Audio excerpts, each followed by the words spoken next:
জানো বন্ধুরা, আমি না এর মধ্যে বই মেলা গেছিলাম। লাস্ট ডে ছিল 9 তারিখ, মানে রবিবার। তো প্রতি বছরই যাই আমি বই মেলায়। তো জানো, বই মেলা মানেই হলো কলকাতাবাসীর একটা আবেগ, কলকাতা বুক ফেয়ার। তো এখন একটু কমই যাই, কেননা এখন ফেসবুক তোমাদের দিয়ে দিয়েছে, মানে এত সুন্দর সুন্দর বন্ধু হয়ে গেছো তোমরা যে বই পড়াটা একটু কমে গেছে। যাই হোক, এই দেখো আমি কিছু বই এবার কিনেছি, চলো তোমাদের সঙ্গে এগুলো দেখাই। আচ্ছা, এই দেখো প্রথমেই কিনেছি এই তারাশঙ্কর বন্দ্যোপাধ্যায় 6টি উপন্যাস। এটা আমার না ছিল না। আচ্ছা এটা, আচ্ছা এবার নিয়েছি সত্যজিৎ রায়ের শঙ্কু সমগ্র। দেখো, ফেলুদার বই পড়তে কিন্তু আমরা সবাই ভালোবাসি, কিন্তু এই শঙ্কু সমগ্রটা আমার একদমই ছিল না, এই জন্য এইটা কিনে নিলাম।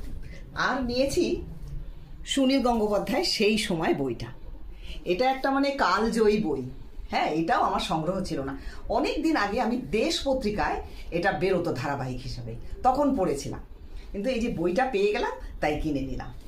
এই তিনটেই বই আমি কিনেছি। তোমরা যদি কেউ বই মেলায় গিয়ে থাকো জানিও কমেন্ট করে।